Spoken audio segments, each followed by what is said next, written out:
সারা মদিনার ভিতরে কান্নার রোল। নবী কি ফিরে আসছে বুঝি, নবী বুঝি ফিরে আসছে, নবী বুঝি ফিরে আসছে রে। ইমাম তাকিউদ্দিন সুবকি শিফাউস সাকামের ভিতরে তিনি লেখেন, সারা মদিনায় মানুষের ভিতরে আওয়াজ এসে গেল, নবী বুঝি ফিরে আসছে রে, নবী বুঝি ফিরে আসছে।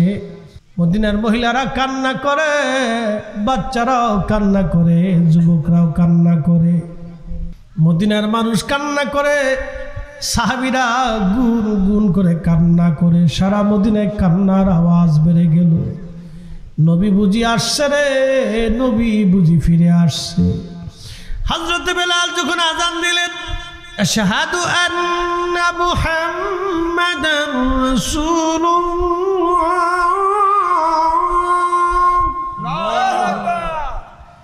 সমগ্র মদিনার মাটি গুলি থরথর থরথর করে কেঁপে উঠল।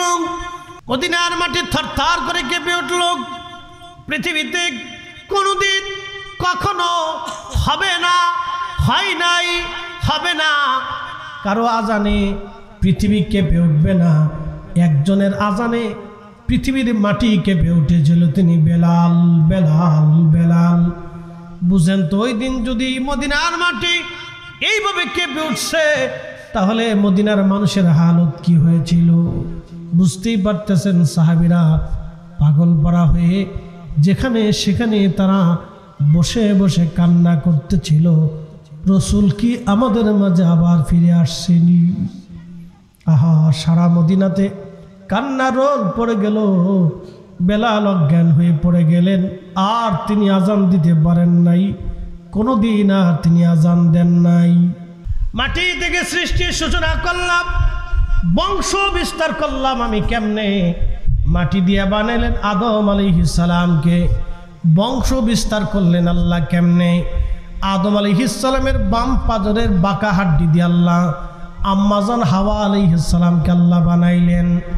হাওয়া এবং আদমের দুইজনের শরীর থেকে নির্গত পানি, সুম্মা জাআলা নাসলাহু মিন সুলালাতিন মিন মাইন মাহিন। নির্গত পানি, বাবার পৃষ্ঠদেশ থেকে পানিটা আসে, মায়ের বক্ষদেশ থেকে এই পানিটা আসে। এই পানিটা একত্রিত হয় মায়ের জরাহুর ভিতরে, এক গোপন আধারে খুবই যত্নশীল জায়গা আল্লাহ জমা করেন এই পানিটা। এই পানি থেকে আল্লাহ বানাইলেন। এই জন্য মানব শরীরে 4টে গুণ আছে। মানব শরীরের মধ্যে 4টা জিনিস দিয়ে আল্লাহ মানব দেহ বানাইছেন। 1 নম্বরে মাটি, 2 নম্বর পানি, 3 নম্বর বাতাস, 4 নম্বর আগুন। আগুন, পানি, মাটি, বাতাস, আব, আতশ, খাক, বাদ। হযরত হুজুর গাউসে পাক আব্দুল কাদের জিলানী গিলানী হুসাইনি হাসানী রাদিয়াল্লাহু আনহু, তিনি সিররুল আসরারের মধ্যে লেখেন, মানব শরীরের ভিতরে 4টা পদার্থ আল্লাহ দিলেন, আগুন, পানি, মাটি, বাতাস, আব, আতশ, খাক, বাদ। 4 রঙের মশলা দিয়া যে কইরাছে তোর গঠন, 4 রঙের মশলা দিয়া। আগুন, পানি, মাটি, বাতাস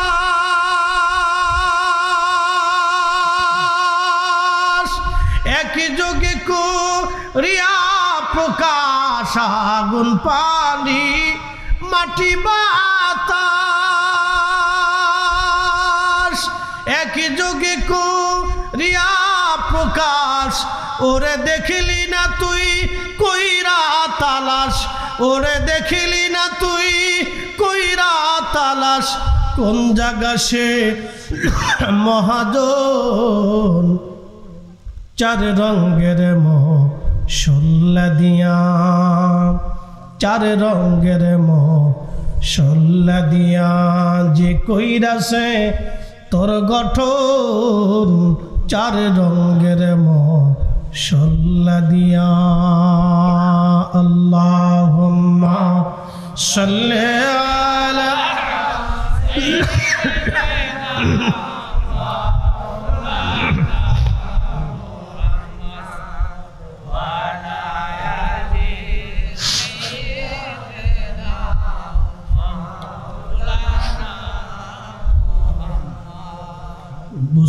কোনো অসুবিধা? একসাথে জোরে বলেন তো আল্লাহু আকবার।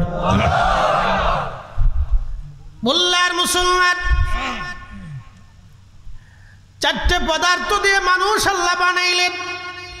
পানির অংশ যদি মানব দেহে না থাকে মানুষ মারা যাবে, আগুন যদি না থাকে মানুষ মারা যাবে, বাতাস যদি না থাকে মানুষ মারা যাবে, মাটি যদি না থাকে মানুষ মারা যাবে। চারটা পদার্থ দিয়ে আল্লাহ বডিটা বানাইলেন, বডি।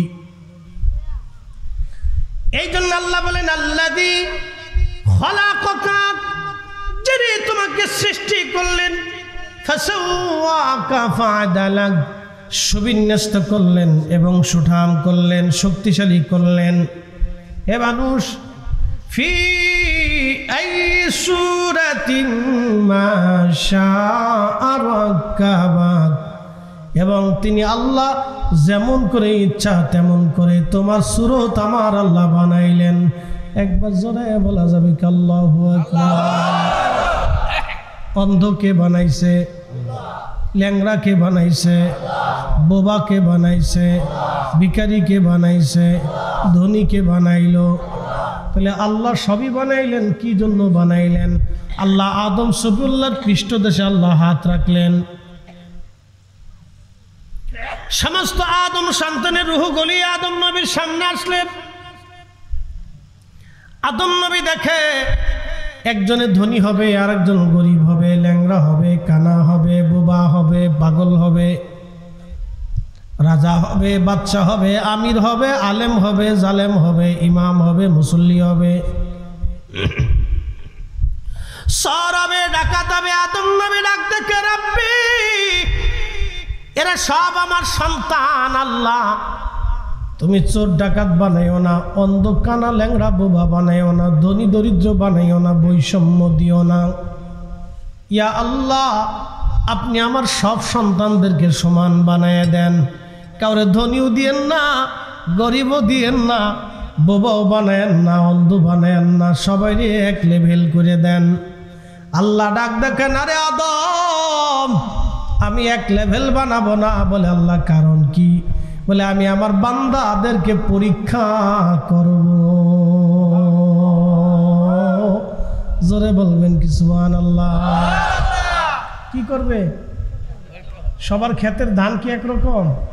হ্যাঁ, একজনেরটা বেশি হয়, আরেকজনেরটা পরীক্ষা। যার ধান খেতে ধান কম হয় সে যদি মনে করে যে ওর ধান খেতে ধান বেশি হয়েছে, এটা কেমন হইল? হিংসা করতে পারবেন না। সবার বাড়ি ঘর কি একরকম? কার পরীক্ষা? কারো অন্ধ ভিক্ষা করে খায়, আল্লাহ ওরে আপনার সামনে অন্ধ বানাইয়া হাত পাতাইছে, আপনি ভিক্ষা দেন কিনা দেখার জন্য। কথা কর না কেন? আপনি ভিক্ষা দেন কিনা দেখার জন্য আল্লাহ তার অন্ধ বানাইয়া আপনার সামনে পাঠাইছে। নদীর এপার ভাঙ্গে ওপার গড়ে, এই তো নদীর খেলা। সকাল বেলার ধনী রে তুই ফকির, সন্ধ্যা বেলা। সকাল বেলার ধনী রে তুই ফকির, সন্ধ্যা বেলা।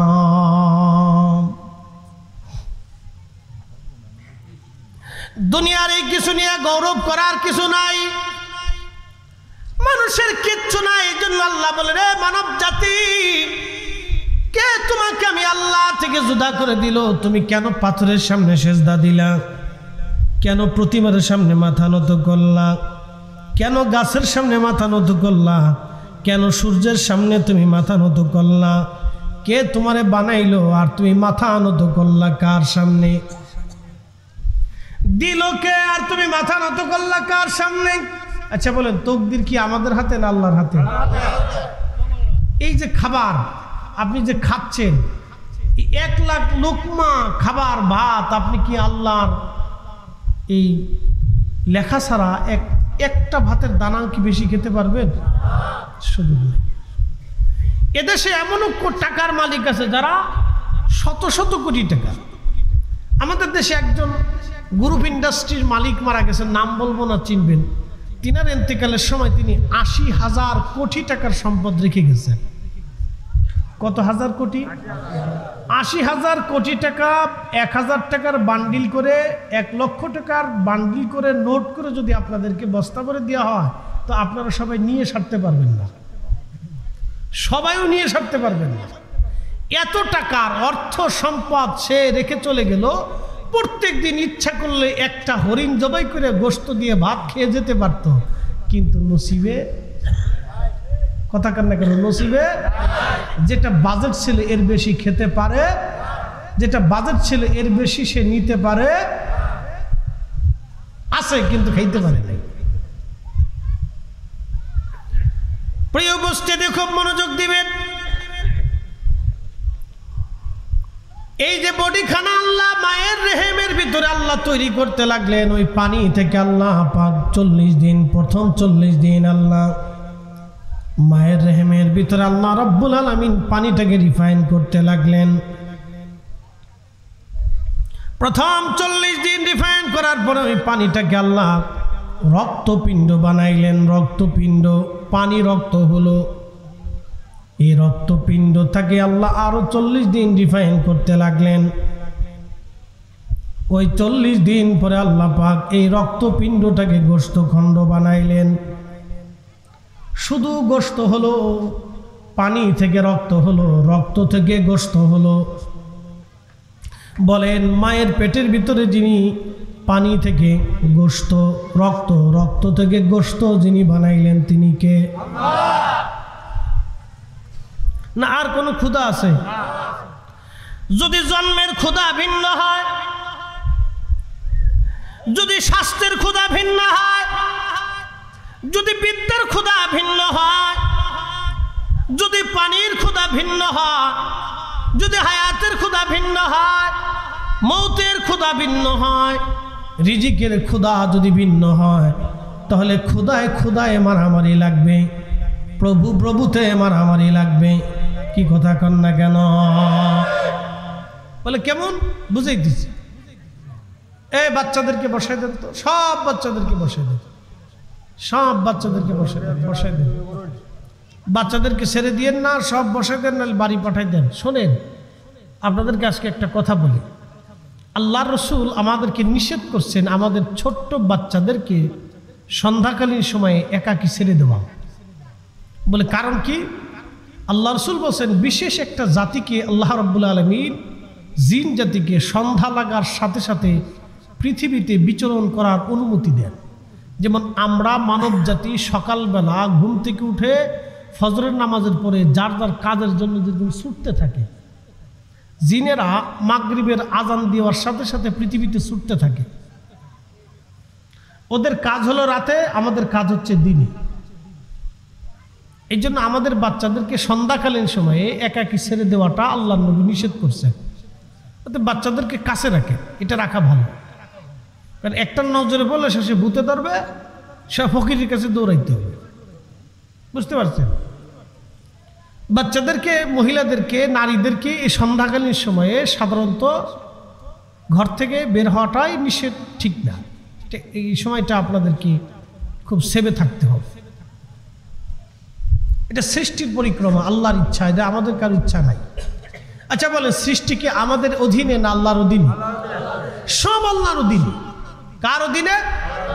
যদি প্রভু ভগবান মালিক যদি আলাদা আলাদা থাকতো, তাহলে সূর্যের প্রভু আর বৃষ্টির প্রভুর ভিতরে ঝগড়া হইতো। যা বেটা তুই আলো দিস নিয়ে, তাই বেটা আমি বৃষ্টি দেব। কি কথা ঠিক কিনা?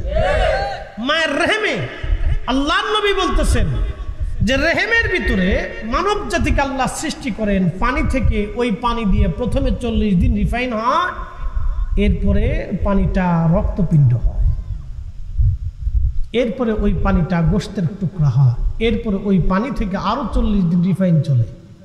ওই গোশতের টুকরাটাকে রিফাইন করতে করতে করতে করতে করতে করতে একটা মানবের আকৃতি হয়। একসাথে বলবেন না সুবহানাল্লাহ। যদি ভগবান প্রভু খোদা ভিন্ন থাকতো, আরো কয়েকজন থাকতো, তাহলে এটা কেমন হবে? এটা নিয়ে মায়ের পেটের ভিতরে ফিটি ফিটি চলত। কর না কেন? মালিক কয়জন? একসাথে বলেন কয়জন? আমাদের সৃষ্টিকর্তা কয়জন? খালিক কয়জন? একজন। বুঝাইতেছি আপনাদেরকে আরেকটু। আল্লাহর নবী বললেন মায়ের রেহেমের ভিতরে এই সন্তানটা প্রথম 40 দিন পানি রিফাইন করার পরে আল্লাহ রাব্বুল আলামিন এটাকে রক্তের পিণ্ড বানান, এরপরে 40 দিন রিফাইন করার পরে গোশতের টুকরা বানান, এরপরে 40 দিন রিফাইন করার পরে একটা বডি স্ট্রাকচার তৈরি করেন। 120 দিনের মাথায় 120 দিনের মাথায় 4 মাস, 4 মাসের শেষ দিনে আল্লাহ রাব্বুল আলামিন রুহু নামক ইঞ্জিন, রুহু আপনাদের সামনে যিনি কথা বলেন, যিনি বসে আছেন ইনি স্ট্রাকচার একটা বডি, কিন্তু ভিতরে যিনি আছেন তিনি কথা বলতেছেন, তিনি ওয়াজ করতেছেন। আপনার ডানে বামে সামনে পিছনে যারা বসে আছেন সবাই একটা স্ট্রাকচার। আল্লাহ রাব্বুল আলামিন এই স্ট্রাকচারটাকে, বডিটাকে আল্লাহ 4টে পদার্থ দিয়ে বানাইলেন, আগুন, পানি, মাটি, বাতাস। কিন্তু ভিতরের অরিজিনাল যাকে পাঠানো হলো তেনার নাম মৌলানা জহিরুল ইসলাম ফরিদি। উনি আপনাদের সামনে কথা বলতেছে। ওনারে কি দিয়ে বানানো হলো? আল্লাহর কোরআনে আমার রব আমাদেরকে ডেকে বলেন ওয়াস আলুনাকা আনির রূহি কুলির রূহু মিন আমরি ও রাব্বি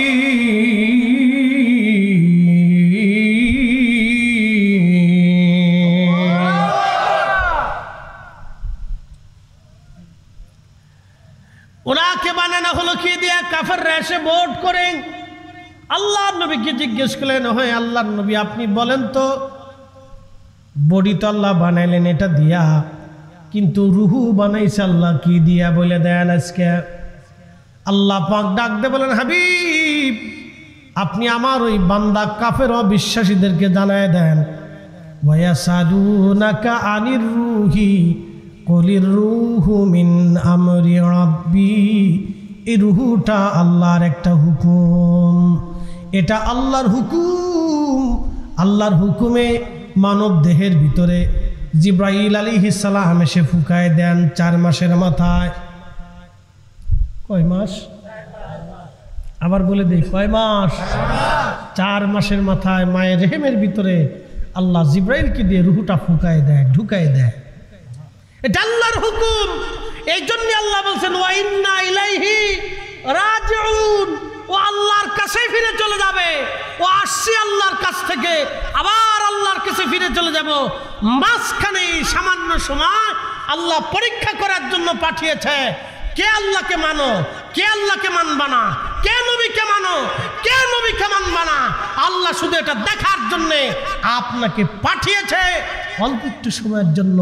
কপাল ভালো যারা, তারা রসুলের গুলামি করে যায়, যাদের বদনসিব তারা নবীর গুলামি করতে পারে না। কথা বলেন ঠিক কিনা? অল্প সময়ের জন্য আসছি, অল্প সময়।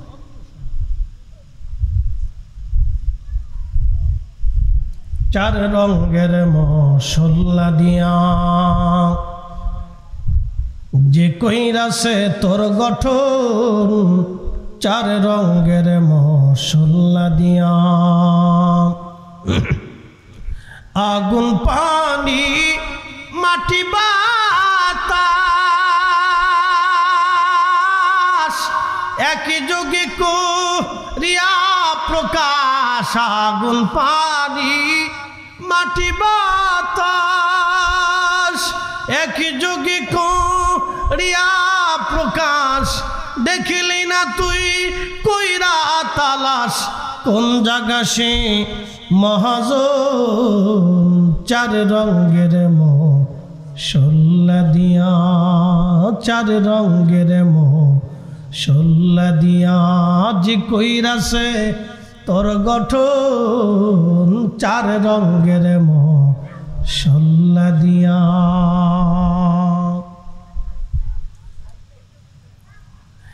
রুহু নামক ইঞ্জিন 4 মাসে, কয় মাসে? আবার বলি কয় মাসে? 4 মাসে রূহ নামক ইঞ্জিন মায়ের পেটের ভিতরে ফরিদি সাহেবের দেহে আল্লাহ ফিট করলেন। ফিট করার সঙ্গে সঙ্গে মায়ের পেটের মধ্যে আমার লড়াচড়া শুরু হলো। আমার অক্সিজেন কে দিছে?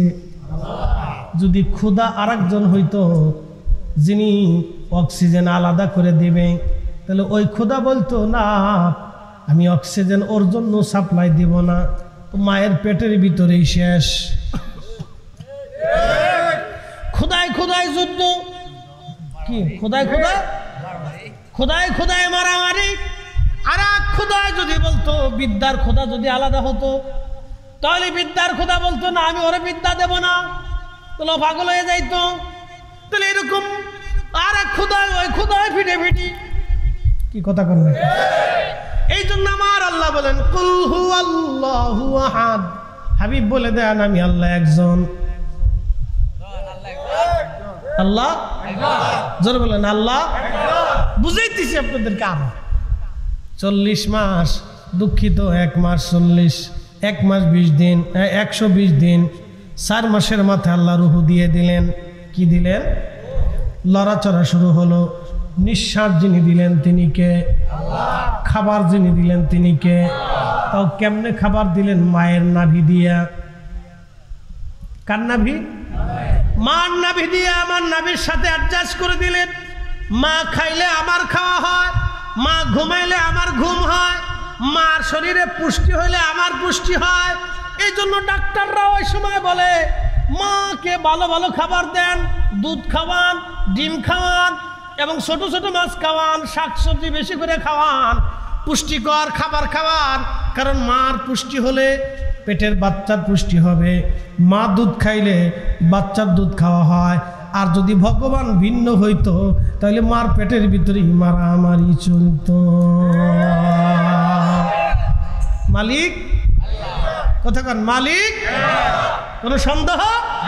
লা ইলাহা ইল্লাল্লাহ লা শারীকা লা, কোন শরীক নাই, তিনি একজন, এক আল্লাহ। এই জন্য আমরা এক আল্লাহ বিশ্বাসী হইয়া আমরা সব মুসলমান একসাথে সিজদায় পড়ে যাই। কথা বলেন ঠিক না?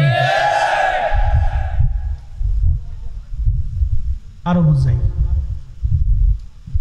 যদি হায়াতের খোদা ভিন্ন হইতো, মৃত্যুর খোদা ভিন্ন হইতো, তাহলে চেয়ারম্যান সাহেব বসা,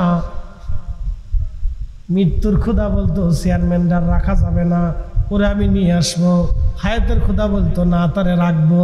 এটা নিয়ে বিরাট যুদ্ধ বাইরে যাইতো, ঠিক কিনা? খোদায় খোদায় যদি ফিটে ফিটে হইতো, কেমন হইতো? খোদায় খোদায় ফিটে ফিটে, বিরাট ফিটে ফিটে খোদায় খোদায়। সারা পৃথিবীতে খোদায় খোদায় মারামারি লাগিয়া 33 কোটি খোদায় যদি ফিটে ফিটে লাগে, তাহলে অবস্থা বিরাট বড় বেগতিক হয়ে যাইতো। এই জন্য আল্লাহ ডাক দেখায় না কোনো খোদার অস্তিত্ব সৃষ্টির মধ্যে নাই। আমি একমাত্র আল্লাহ সব বানাইলাম, সব সৃষ্টি করলাম। আমি একমাত্র আল্লাহ সব নিয়ন্ত্রণ করি, পরিচালনা করি। একবার জোরে বলা যাবে কি আল্লাহু আকবার? খুব মনোযোগ দিন বুল্লাবাসী। 4 মাসের মাথায় যখন জিব্রাইল রুহুখানা ফুকায় দেয়, আচ্ছা বলেন রুহু কি দেখা গেছে? আপনার ডানে বসার বডি দেখছেন, কিন্তু আসল জন্য দেখা গেল না। এবার আসেন, এই রুহুখানা যখন চলে যাবে সেই হিসাব আমি পরে আসতেছি। কিন্তু ওই জিব্রাইল যখন রুহু ফুকায় দেয়, তখন আল্লাহ বলে দেন জিব্রাইল 4টে জিনিস আমার বান্দার জন্য একেবারে নির্দিষ্ট করে দেন। 1 নম্বরে হায়াত, আমার এই বান্দা কত সময় পৃথিবীতে বাঁচবে, কতদিন দুনিয়াতে থাকবে, এই সময়টা জিব্রাইল আপনি লিখে দেন। আল্লাহর হুকুমে জিব্রাইল আলাইহিস সালাম লিখে দেন। চেয়ারম্যান সাহেব, মুরব্বী সাহেব, বাবাজেরা, চুল পেকে গেছে, দাড়ি পেকে গেছে, ওনাদের আগেও বহু মানুষ কবরে চলে গেছে, কি গেছে না?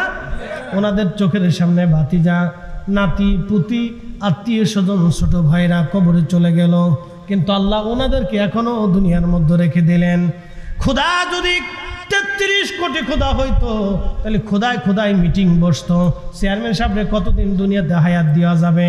হায়াতের খোদা বলতো না তারে দেব 80 বছর, মৌতের খোদা বলতো না তারে দেব 10 বছর, বিদ্যার খোদা বলতো না তারে পাগল বানাবো, আর একজনে বলতো যা টাকার খোদা, সে বলতো না তারে চেয়ারম্যান বানানো যাবে না, ওরে ফকির বানাবো। খোদায় খোদায় ভিডি ভিডি, খোদায় খোদা ভিডি ভিডি। তাহলে খোদা কয়জন? মালিক কয়জন? খালিক কয়জন? রব কয়জন? বুঝাইতে পারছি আপনাদেরকে? হ্যাঁ, বুঝে যান। আল্লাহ রাব্বুল আলামিন ডাক দেখে, জিবরাইল, হায়াত কতদিন তুমি আমার বান্দার জন্য লিখে দাও। সে কোন জায়গা, কোন স্থানে, কোন সময়ে, কোন টাইমে, কোনভাবে মারা যাবে, আমি আল্লাহ ছাড়া কেউ জানে না। কথা তো সত্যই। আল্লাহ বলে দিলেন, ওয়ামা তাদরি নাফসুম বিআইয়ি আরদিন তামুত।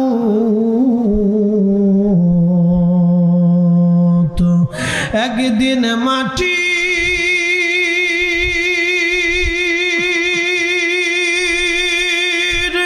ভিতরে হবে ঘরে, মন আমার কেন বান্ধ দালান ঘর, মন আমার কেন বান্ধ দালান ঘর। কষ্ট হচ্ছে আপনাদের? বোঝা যায় কিনা? ঘুম আসে কিনা? তাহলে একসাথে জোরে বলেন তো আল্লাহু আকবার। ঘুম দেওয়া যাবে না, ঝিম দেওয়া যাবে না, চোখ টান করা যাবে না, নাহলে কথা বুঝবেন না।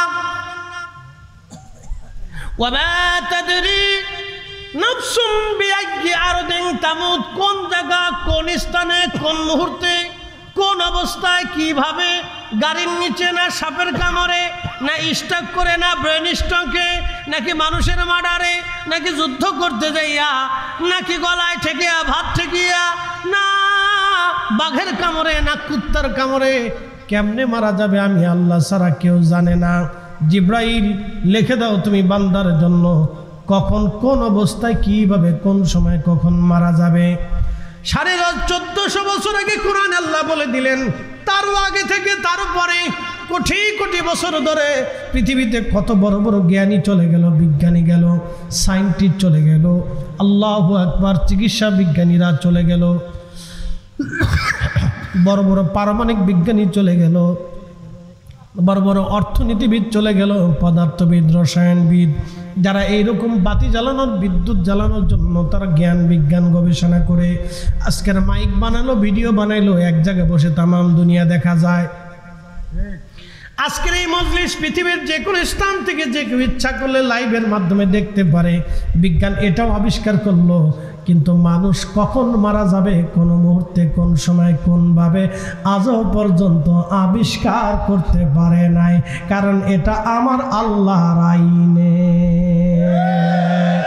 যদি খোদা ভিন্ন হইতো, যদি খোদা ভিন্ন হইতো, তাহলে বলতো না সে সাপের কামড়ে মারা যাবে, আর এক খোদাই বলতো না ও বাঘের কামড়ে মারবে, আর এক খোদাই বলতো না মাছের কামড়ে মারবে, আর এক খোদাই বলতো না ও স্ট্রোক করে মারবে, আর এক খোদাই বলতো না ও খাটের উপর থেকে গাড়ির নিচে পড়ে মারবে। এরকম খোদাই খোদাই মিলে মিলি, খোদাই খোদাই কি হইতো? ফিডি ফিডি, মারামারি, যুদ্ধ লেগে যেত। এই জন্য আল্লাহ ডাক দে বললেন, নবী উম্মতকে জানান খোদা আর নাই, খোদা কয়জন? বুঝে গেছে? আরো বুঝে গেছে, খোদা যে একজন, এটা আপনাকে বুঝতে হবে। আল্লাহ যে এক, এই কথা কি আমরা আগে জানছি না রসুল আগে জানছি? এই কথার শিক্ষা কি আমরা দিছি না আল্লাহ নবী আগে দিছে? হ্যাঁ, এই জন্য রসুলের উপরে কারো যদি 100% একই নয়, তাহলে সেই মুসলমান। কথা কর না, ঠিক কিনা? এই জন্য আমরা সুন্নিরা মুসলমানদেরকে রসুলের কদমের গোলামির দিকে ঝুঁকাই দেই। আপনাকে সূত্র বুঝতে হবে। কাজী নজরুল আন্ডার মেট্রিক, দাড়ি মোছ কিচ্ছু নেই, বাবলি চুল ছিল, লেখাপড়া বেশি কিছু না, মাদ্রাসাও তেমন কিছু করছে না, মক্তবে কোনোদিন কোন রকম। কি চমৎকার লেখছেন, আল্লাহকে যে পাইতে চায় হযরতকে ভালোবেসে, আল্লাহকে যে পাইতে চায় হযরতকে ভালোবেসে, আরশ কুরসি লৌহ কলম না চাইতেই পেয়েছে সে। আল্লাহুম্মা সাল্লি আলা সাইয়্যিদিনা মাওলানা মুহাম্মদ ওয়া আলা আলি সাইয়্যিদিনা মাওলানা মুহাম্মদ। বললার মুসলমান খুবই মনোযোগ দিয়ে শুনে যাবে না। মৃত্যুর সময় ঘনায় গেল, ফরিদি সাহেব আপনাদের সামনে ওয়াজ করেন, সময় শেষ। বলেন 1 সেকেন্ড দেরিও হবে না, পরেও হবে না, বিধানকার ওয়ালা ইউআখিরাল্লাহু নাফসান ইযা জাআ আজালুহা।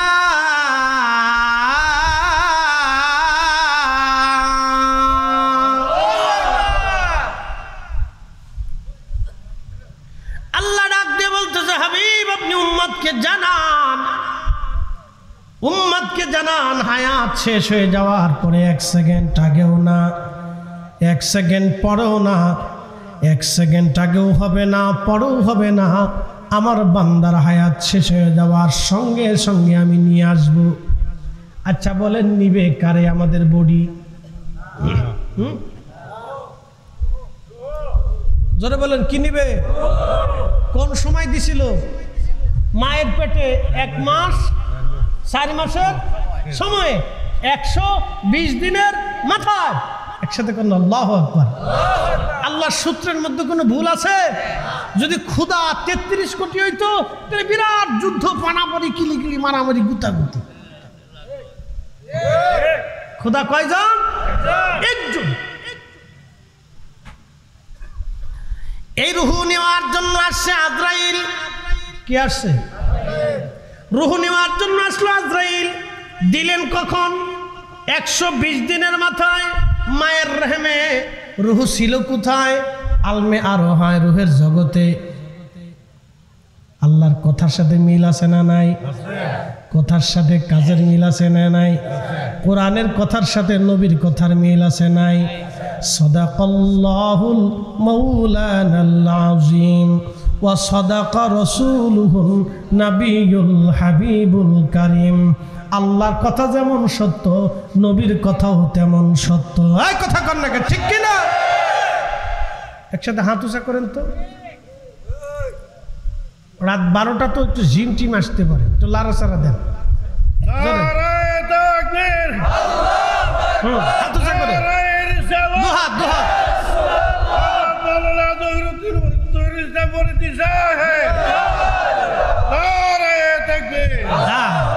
ঠিক আছে, বোঝা গেছে সজাগ আছে, বোঝা গেছে সজাগ আছে। 120 দিনের মাথায় কত? 100 কোন জায়গা? মায়ের রেহেমে। আরে গেদাগু দিয়ে ওখানে সব কটা নিয়ে একবার ওই তাবারকের ডেক্সির সামনে নিয়ে তসবি ধরাই দিয়ে জিকির করতে কর যে তোরা বাবা এখানে সার্ভিস দিয়ে গিরে দিরে জিকির কর, পরে তো করে দিচ্ছি। ওখানে সব লয়ে যান, ওরা খালি ভনমন ভনমন করে ঘুরতেছি। ওরা খুব আনন্দে আছে আজকে, খুব মজায় আছে। ওরা যেরকম মজা করতেছে তার চেয়ে বেশি মজা কবরস্থান গোরস্থানবাসীদের হচ্ছে। তারা আজকে আন্তরিকভাবে খুশি। আরে আমার আওলাদরা আজকে দুয়ার জন্য বসে গেছে। আল্লাহু আকবার জোরে বলে। বেশি খুশি তারা আজকে, তারা বেশি খুশি হয়ে গেছে। এই বাচ্চাদের চাইতেও বেশি খুশি তারা। কবরের উপরে এসে একজন আরেকজনে বলে, সন্তোষ নিয়ে আব্দুল করিম, ও দেখ তোর ভাতি যাইছে, তোর রহিম তোর ভাতি যাইছে। দেখ ওই জগৎ সম্পর্কে আমি আসতেছি, একটু অপেক্ষা করেন। রুহু ছিল আলমে আরো হাতে, আল্লাহ 120 দিনের মাথায় দিয়ে দিলেন মায়ের রেহেমের ভিতরে। কতদিন বাঁচবেন ততদিন নির্দিষ্ট সময় শেষে আপনার জন্য মালাকুল মউত হাজির হয়ে গেছে। কি প্রেসিডেন্ট, কি ধনী, কি জ্ঞানী, কি ডাক্তার, কি ডক্টর, কি বিজ্ঞানী, সবার সামনে মালাকুল মউত হাজির। আল্লাহ বলে দিলেন, কুল ইন্নাল মাউতাল্লাযী তাফিরুনা মিনহু ফাইন্নাহু মুলাকীকুম।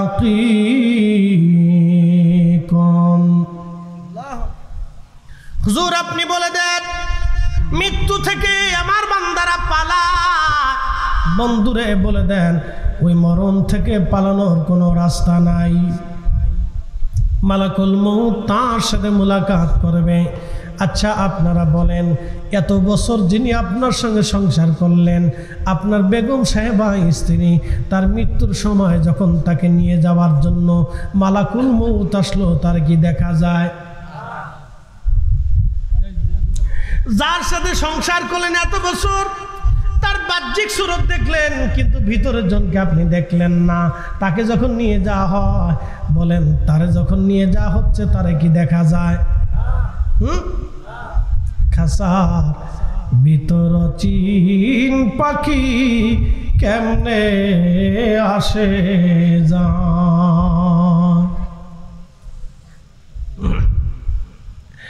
এ বন্ধু খুব মনোযোগ দিয়ে শুনিয়া যান। আপনার ভিতর থেকে যখন রূহ নামক ইঞ্জিন নিয়ে যাওয়ার জন্য আজরাইল আসবে, আজরাইলকে আপনি ছাড়া অন্য কেউ দেখে না। পাশে ডাক্তার বসে আছে, পাশে ভাই বসে আছে, বন্ধু বসে আছে, কেউ দেখে না, কিন্তু আপনি দেখতেছেন। আহা, সেই দিনটা কত ভয়ঙ্কর হবে, কত যন্ত্রণাদায়ক হবে। আল্লাহর নবী ডাক দেয়া বলেন, উম্মত পাপিষ্ঠ যারা, তাদের দেহ থেকে রূহ নিয়ে যাওয়ার সময় আজরাইল আলাইহিস সালামের বিকট চেহারা হয়। আসমান বরাবর গগন বিদারিক কঠিন চেহারা নিয়ে আজরাইল গর্জন মেরে মেরে আসতে থাকে। তখন ওই রূহটা ছটফট করতে করতে পুরা বডির মধ্যে দৌড়াইতে থাকে, এখানে যায় সেখানে যায়, পুরা বডির মধ্যে দৌড়ায়। তখন আজরাইল ডাক ডাকে, হে খবিস আত্মা বের হয়ে আয়, বের হয়ে আয়। তখন আজরাইল আলাইহিস সালাম তার বুকের মধ্যে চাপ দিয়ে ধরে খবিস রূহটাকে বের করে নেওয়ার জন্যে খুব জোর তোর জোর করতে থাকে, কিন্তু সে পালানোর চেষ্টা করে। আল্লাহ ডাক দেয়া বলেন, ফাইন্নাহু মুলাকীকুম, বলে দাও বন্ধু ওই মরণ মুলাকাত করবে আজরাইল তার সাথে, অবশ্যই সে পালায়া কখনো বাঁচতে পারবে না। আল্লাহ নবী বলেন, উম্মত এই সময়টা এত ভয়াবহ এবং কঠিন। 100 উট অথবা একটা উট, প্রথমবার যদি আপনি চামড়া ছিলেন, প্রথমবার চামড়া ছিলানোর পরে জীবন্ত একটা উট জবাই করেন নাই, তাকে জবাই দেন নাই, একটা গরু আপনি জবাই দেন নাই, জিন্দা অবস্থায় তারা হাত পা বেঁধে আপনি চামড়া সিলাইতে লাগলেন। এই গরুটার যেমন কষ্ট হয়, এইভাবে গরুর আবার চামড়া হবে, আবার জীবন্ত তার চামড়া সিলাবেন, আবার চামড়া হবে, আবার জীবন্ত তার চামড়া সিলাবেন। এইভাবে 100 বার একটা গরু অথবা একটা উট জীবন্ত অবস্থায় চামড়া সিলাইলে যেমন কষ্ট হয়, খবিস মুনাফিক বেঈমান পাপিষ্ঠদের মৃত্যুটা, কাফেরদের মৃত্যুর যন্ত্রণা ওই রকম হতে থাকে। খুবই ভয়ঙ্কর মৃত্যুর যন্ত্রণা তার হতে থাকে। এত ভয়ঙ্কর মৃত্যুর যন্ত্রণা, এই যন্ত্রণা কিয়ামত পর্যন্ত তার শরীরে বর্ধমান থাকে, কখনোই যন্ত্রণা তার শেষ হয় না। এত কঠিন মৃত্যু, এত কঠিন বুল্লার মুসলমান, মরণ এত কঠিন, মৃত্যু এত কঠিন। আহা, আল্লাহ পাক রব্বুল আলামিন ডাক দেয়া বললেন, যখন ওই খবিস রূহটাকে জিবরাইল আজরাইল নিয়ে চলে যায়, বের করে নিয়ে যায়, তখন সামাম পৃথিবী ভরে গন্ধ ছড়াইতে থাকে, দুর্গন্ধ ছড়াইতে থাকে। আপনারা সিকা চিনেননি? সিকা চিকা চিনেননি আপনারা? আচ্ছা বলেন, এই চিকা যদি ঘরের মধ্যে দৌড়ায় তাহলে কেমন হবে? খুবই গন্ধ। ঠিক চিকার মতো এরকম গন্ধ ছুটে তামাম পৃথিবীতে, তামাম সৃষ্টিতে। এই গন্ধগুলি আমরা পাই না। ফেরেশতারা ডাক দেখা আজরাইল, এই খবিস রুহটা কার? বলে আব্দুল করিমের বেটা আব্দুর রহিমের খবিস রুহ। কয় তাড়াতাড়ি তাকে জাহান্নামের মধ্যে নিক্ষেপ করা হোক। এত দুর্গন্ধ, পাপিষ্ঠ, নামাজি ছিল না, রোজাদার ছিল না, এই যাকাত দেয় নাই, হজ করে নাই, জিকিরে বসে নাই, নামাজ পড়ে নাই, হক হালাল মতো চলে নাই। এই পাপিষ্ঠ রূহ জাহান্নামের মধ্যে তাড়াতাড়ি নিক্ষেপ করো। তামাম সৃষ্টিতে গন্ধ ছড়িয়ে গেছে। আজরাইল আলাইহিস সালাম জাহান্নামী ফেরেশতাদের হাতে দিয়ে দেয়, তারা জাহান্নামের দিকে তাকে নিয়ে চলে যায়। আহা, আর যখন ইমানদারের রূহগুলি আসে, ইমানদারের জান কবজ করার জন্য আজরাইল আলাইহিস সালাম আসে। তখন আজরাইল ইমানদারের পাশে বসে নবীজি বললেন, ও আমার উম্মতেরা, ইমানদারের জান কবজ করার জন্য যখন আজরাইল আলাইহিস সালাতু ওয়াস সালাম আসে, তখন তার চেহারাটা সুন্দর নূরানি চেহারা হয়ে আসে। একবার জোরে বলা যাবে কি মারহাবা। মায়ের কোলে, আমার দিকে তাকান, কার কোলে? মায়ের কোলে সন্তানকে দুলাইতে দুলাইতে যেমন ঘুম আসে, আহা, ওই রকম ইমানদারের মৃত্যু ওই রকম হয়ে যাবে। সে বুঝতেই পারবে না কখন তার মৌত হয়ে যায়। আল্লাহ বলেন তখন, ইয়া আইয়াতুহান নাফসুল মুতমাইন্না তুরজিই ইলা রাব্বিকি রাদিয়াতাম মারদিয়া ফাদখুলি ফি ইবাদি ওয়াদখুলি জান্নাতি। চিৎকার মেরে জোরে বলেন আল্লাহু আকবার। আচ্ছা, আপনারা বলেন, হায়াতের রূহ, হায়াতের দেবতা আর মৃত্যুর দেবতা যদি আলাদা হইতো, তাহলে দুই দেবতার মধ্যে মৌত নিয়ে আর হায়াত নিয়ে পিডি হইতো, মারামারি হইতো, ঠিক কিনা? তাহলে একজনের নিয়ন্ত্রণে তামাম পৃথিবী, তামাম সৃষ্টি চলে। হায়াত মৌত একজনের নিয়ন্ত্রণে চলে। জবান খুলে বলেন, সেই মালিকের নাম কে? আল্লাহর কোরআন বলতেছে, ইয়া আইয়াতুহান নাফসুল মুতমাইন্না তুরজিই, হে নফসে মুতমাইন্না, আমার দিকে তাকান। প্রশান্ত আত্মা, প্রশান্ত আত্মা। আল্লাহ বলেন, হে নফসে মুতমাইন্না, হে প্রশান্ত আত্মা, তুমি চলে আসো আমি আল্লাহর সন্তুষ্টির দিকে। ইরজিই, ফিরে আসো তুমি আমার কাছে। ইলা রাব্বিকি রাদিয়াতাম মারদিয়া, আমি আল্লাহর সন্তুষ্টির দিকে তুমি চলে আসো। ফাদখুলি ফি ইবাদি ওয়াদখুলি জান্নাতি, আমার ইবাদত গুজার বান্দা যারা আছে, আমার পছন্দের বান্দা যারা আছে, তুমি তাদের দলভুক্ত হয়ে যাও। আমি আল্লাহর জান্নাতের ভিতরে তুমি চলে আসো। একবার জোরে বলা যাবে আল্লাহু আকবার। ইমানদারের রূহ উৎফুল্ল হতে থাকে, তখন মৃত্যুর ভয় সে পায় না, মরণের ভয় আসে না, কারণ সে মালিকের সাথে দিদারে চলে যাবে, আল্লাহর সাথে সে দিদারে চলে যাবে। এই জন্য তার মৌতের ভয় আসে না, মৃত্যুর তার চিন্তা আসে না। মৃত্যুঞ্জয়ী এরকম বহু সাহাবী যারা মরণকে জয় করেছে, মৃত্যুকে তারা ভয় করে নাই।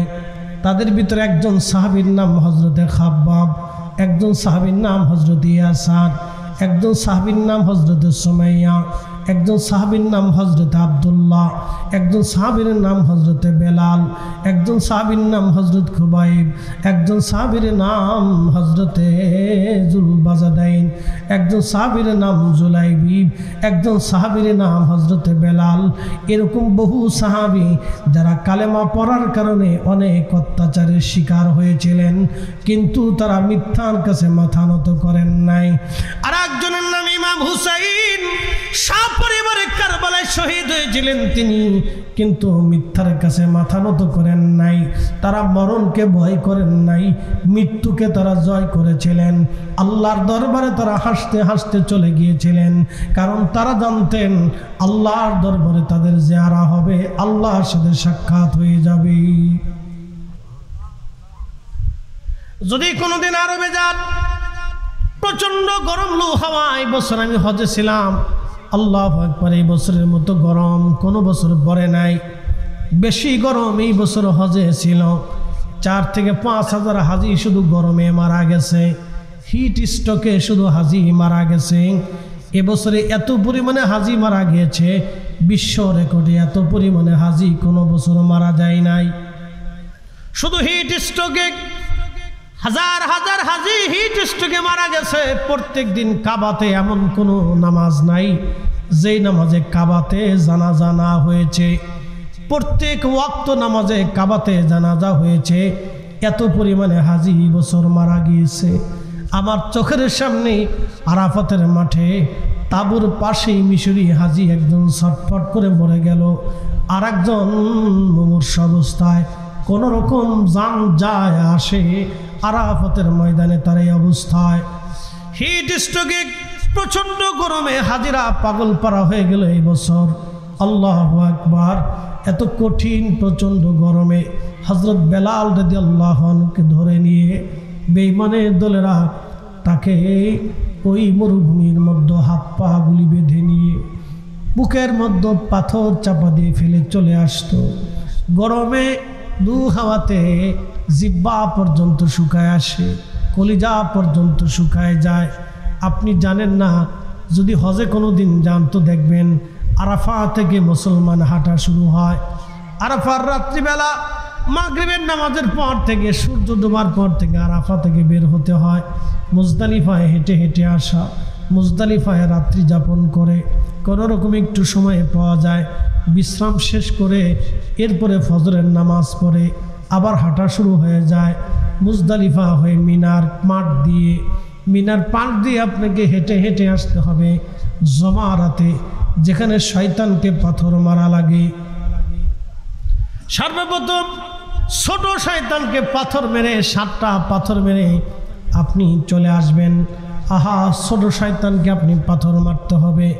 পাথর মেরে আপনি হারামে চলে আসবেন। হারামে এসে অবশ্যই আপনাকে ফরজ তাওয়াফ করতে হবে। ফরজ তাওয়াফ শেষ করার পরে সাই করে আপনি যখন আসবেন তখন আপনি তখন আপনার চুল মুন্ডন করে, মাথা মুন্ডন করে আপনি হালাল হতে পারবেন। এই আরাফা দিন মুজদালিফা হয়ে জমারাত দিয়ে আপনাকে একেবারে হারাম শরীফের জিয়ারা করার পরে তাওয়াফ শেষ করে সাই করে হোটেল পর্যন্ত আসতে আপনি হিসাব করলে প্রায় 30 কিলো রাস্তা আপনাকে হাঁটা লাগে। পানির পর পানি, একটার পর একটা পানি চলতে থাকে। পানি যতই খান, পানি শুধু ঘামের সাথে বের হয়ে আবার বাতাসে শুকিয়ে যাবে। জিহ্বা শুকায়, কলিজা শুকায় যায়। ওই প্রচণ্ড গরমে ওই দিন বেলালকে মরুভূমির মধ্যে তারা রেখে চলে আসলো। শুধু একটা শব্দ, আহাদ আহাদ, আল্লাহ এক, আল্লাহ এক, আল্লাহ এক। শুধু আল্লাহর একত্ববাদ আমার রসুলের গোলামের জন্য মাসের পর মাস একজন সাহাবী এইভাবে মরুভূমির মধ্যে তাকে কষ্টের পর কষ্ট দিয়ে, নির্যাতনের পর নির্যাতন দিয়ে তাকে কষ্ট করে অনেক ব্যথা দিয়ে তাকে পরীক্ষা করা হয়েছিল। তারপরও হযরত বেলাল রাদিয়াল্লাহু আনহু ঈমান ছেড়ে দেয় নাই। একবার জোরে বলা যাবে আল্লাহু আকবার। আশিক রাসূল হযরত বেলালকে আবু বকর সিদ্দিক রাদিয়াল্লাহু আনহু যে অনেক টাকা দিয়ে কিনে নিয়ে আসলেন। আল্লাহর নবী বললেন, বেলাল হিজরত করে আমরা মদিনায় চলে যাব, তুমিও চলে আসবে। আল্লাহর হাবিব হিজরত করে মদিনায় চলে আসলেন। বেলাল ও হাফসা দিয়ে মদিনায় চলে আসলেন। মদিনায় চলে আসার পরে আজানের আওয়াজ চালু হলো, আল্লাহু আকবার, আল্লাহু আকবার। স্বপ্ন যোগে নবীজিকে আল্লাহ আজান পাঠিয়ে দিলেন। আল্লাহর নবী ডাক দিয়ে বলেন, বেলাল কোথায়? লাব্বাইক ইয়া রাসূলুল্লাহ। বেলাল, আজকে থেকে নবী মদিনার মসজিদে তুমি আজান দিবা, আজকে থেকে তুমি মুয়াজ্জিন।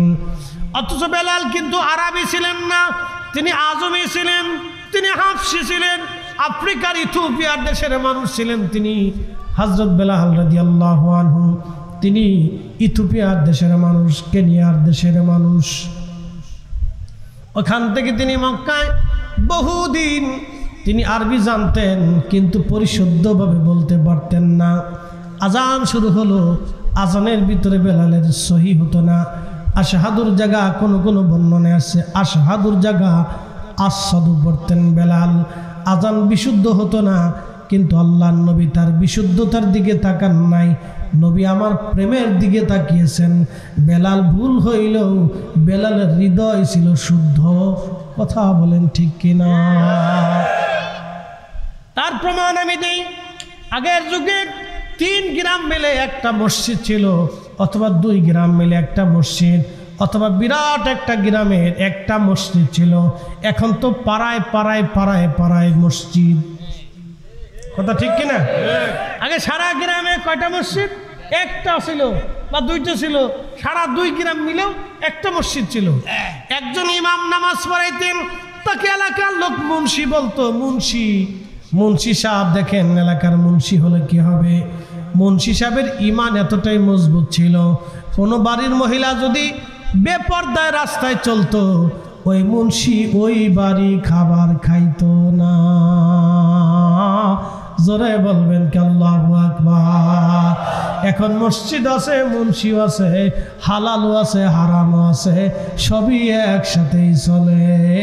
যার কারণে আমাদের ফু মারলে পানি ওষুধ হয় না, আগের মুন্সিরা পানির মধ্যে ফু মারলে ওষুধ হয়ে গেছে।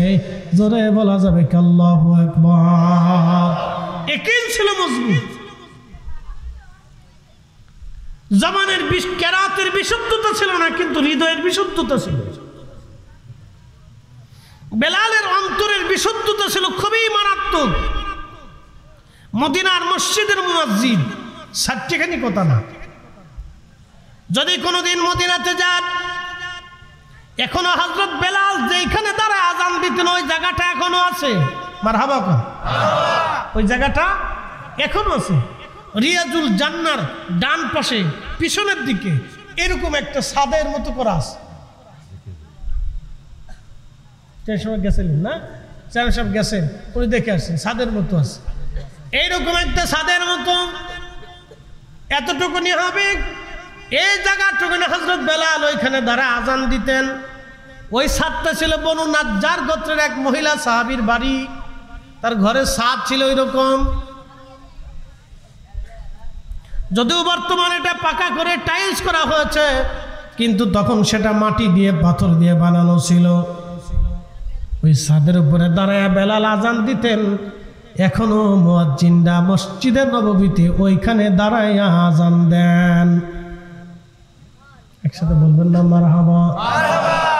প্রত্যেক ফজরের আজান দেওয়ার আগে বেলাল ওইখানে দাঁড়ায় বলতেন, আল্লাহুম্মা ইন্নী আহমাদুকা ওয়া নাস্তাঈনুকা আলা কুরাইশ আইয়ুকিমু দীনাক।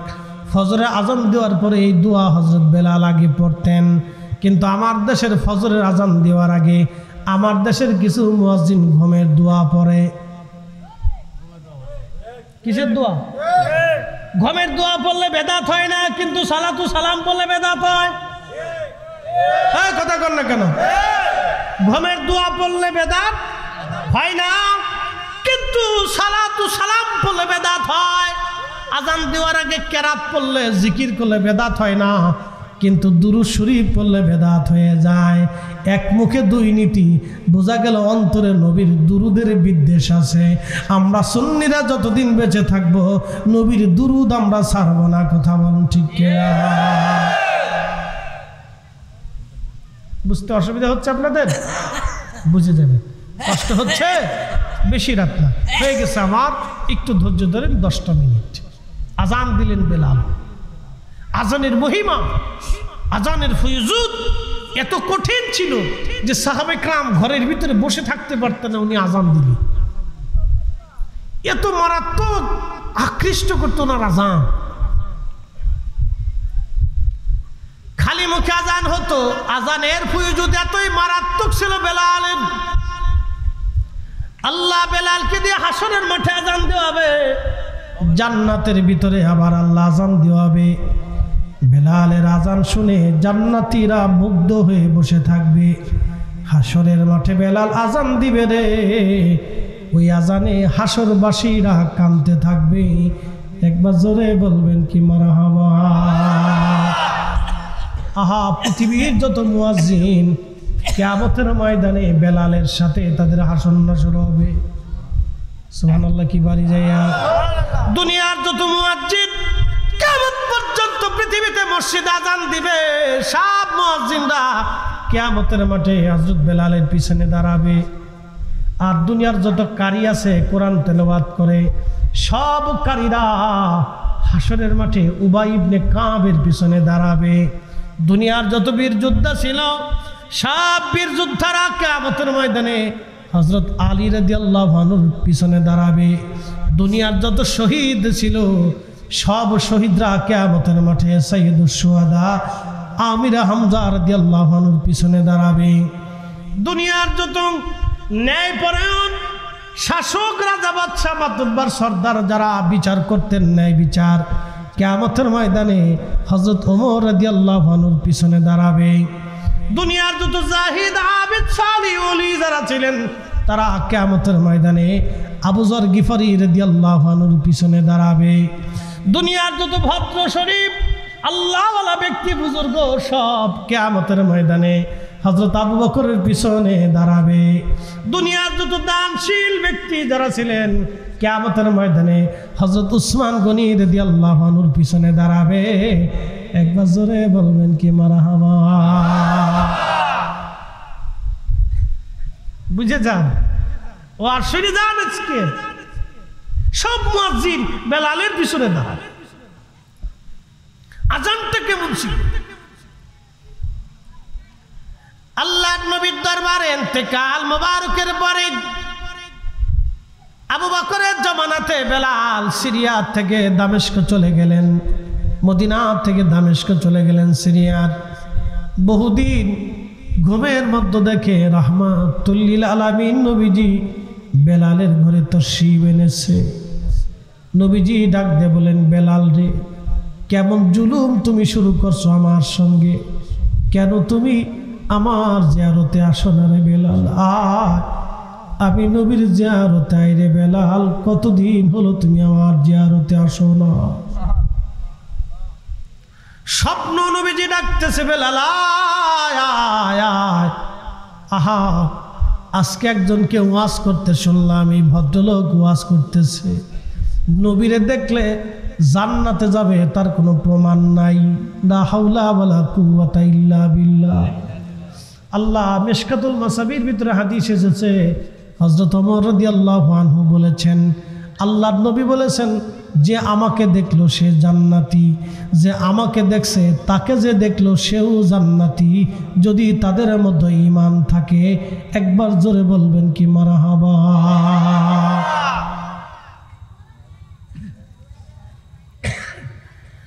এ বুল্লার মুসলমান, নবী স্বপ্ন দেখালেন, বেলাল আয়, আমি নবীর জিয়ারতে আসো রে বেলাল। কেমন জুলুম তুমি আমার সাথে শুরু করছো বেলাল, কেন আসো না আমার জিয়ারতে? স্বপ্ন দেখার পরে বেলাল সিরিয়া থেকে রওনা হয়ে গেলেন। মদিনার পানে রওজা মোবারক তখন এরকম ছিল না, কাঠের জালি দিয়ে রওজা শরীফ ঘিরে রাখা ছিল। তখন আবু বকর ওমর দুনিয়াতে জিন্দা। বেলাল আসছে রওজা শরীফের পাশে বসে বসে রওজা মোবারকের মধ্যে মাথা ঠেকিয়ে বেলাল কাঁদতেছে। নবীজি গোলামকে আসতে বলেছিলেন, গোলাম আপনার কদম মোবারকে হাজির হয়ে গেছে। ইয়া রাসূলুল্লাহ, আমি আপনার জিয়ারতে আসছি। আপনি একটু নিজে চিন্তা করেন তো, আশেককে নবীজি ডেকে নিজের কাছে আনতেছে, আসো তুমি কেন আমার জিয়ারতে আসো না বেলাল, তুমি আসো আমার কাছে। আল্লাহর নবী বেলালকে কতটা ভালোবাসলেন, ইন্তেকালের পরও নবীজি জিয়ারত করার জন্য বেলালকে নিজের কাছে ডেকে নিয়ে আসছে। আমি জানি প্রেমে পাগল সে তো মদিনা, প্রেমানলে পুরে মরি, প্রেমানলে পুরে মরি, ওহে রব্বানা। আমি আমি যারি প্রেমে পাগল সে তো মদিনা। আমি যারি প্রেমে পাগল সে তো মদিনা। হযরত বেলাল বসে বসে কাঁদতেছে, হুজুর আমি আসছি। আপনি আসতে বলেছিলেন, আপনার কদম মোবারকে আমি হাজির। নতুন মুয়াজ্জিন আসছে আজান দেওয়ার জন্য, এসে দেখতেছে রসুলের মুয়াজ্জিন বেলাল বসে বসে কান্না করে। নতুন মুয়াজ্জিন ডাক দিছে, সাহাবীরা নবীর মুয়াজ্জিন বেলাল ফিরে আসছে, তোমরা আসো। মদিনার থেকে সাহাবীরা বের হয়ে দৌড়ে আসছে, এসে দেখে নবীর মুয়াজ্জিন বসে বসে কান্না করে রওজা মুবারকে।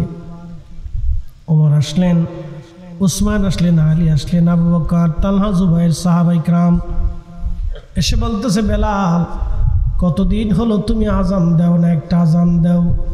নবীর ইন্তেকালের পরে আর আজান তুমি দেও নাই। বেলাল বলতেছে, সাহাবীরা রে, আমি নিয়ত করেছি নবীর ইন্তেকালের পরে আর আজান দেব না। আমি কারে আজান শোনাবো?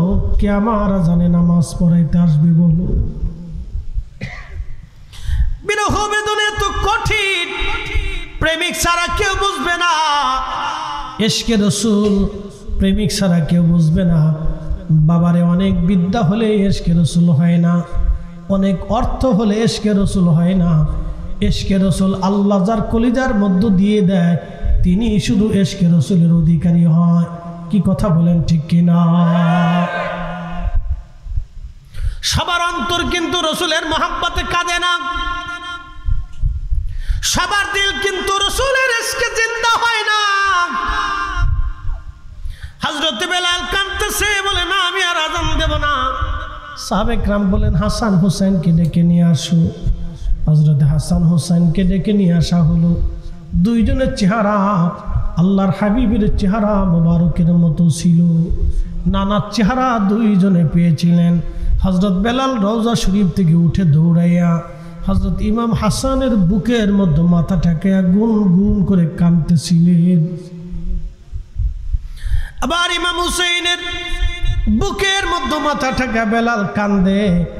আহারে, কান্নার ভিতরে নবীর মুয়াজ্জিনকে হযরত ইমাম হাসান ডাক দিয়ে বললেন, নানার মুয়াজ্জিন কতদিন হলো তুমি আমরারে আজান শোনাও না গো, আজকে যাও আমাদেরকে আজকে আজান শোনাইবা, যেইভাবে আমার নানারে আজান শোনাইতা।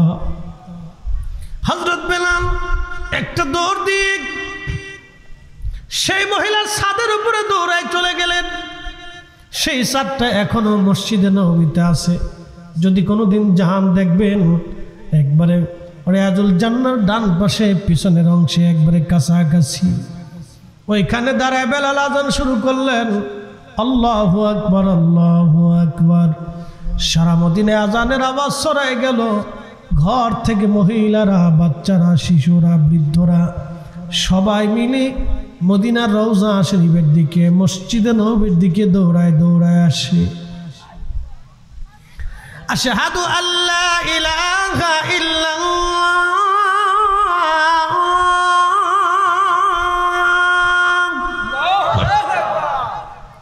সারা মদিনার ভিতরে কান্নার রোল।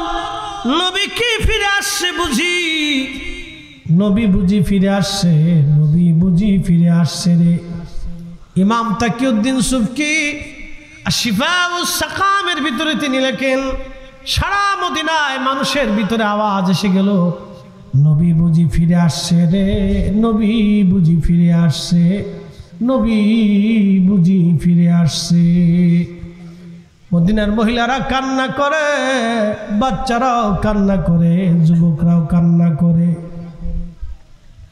মদিনার মানুষ কান্না করে, সাহাবীরা গুন গুন করে কান্না করে। সারা মদিনায় কান্নার আওয়াজ বেড়ে গেল, নবী বুঝি আসছে রে, নবী বুঝি ফিরে আসছে।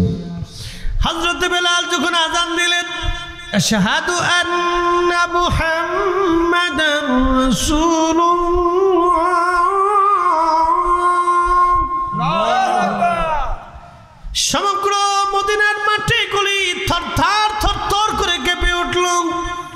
চিৎকার মেরে ধরে বলা যাবে কি ইয়া রাসূলুল্লাহ আমি জানি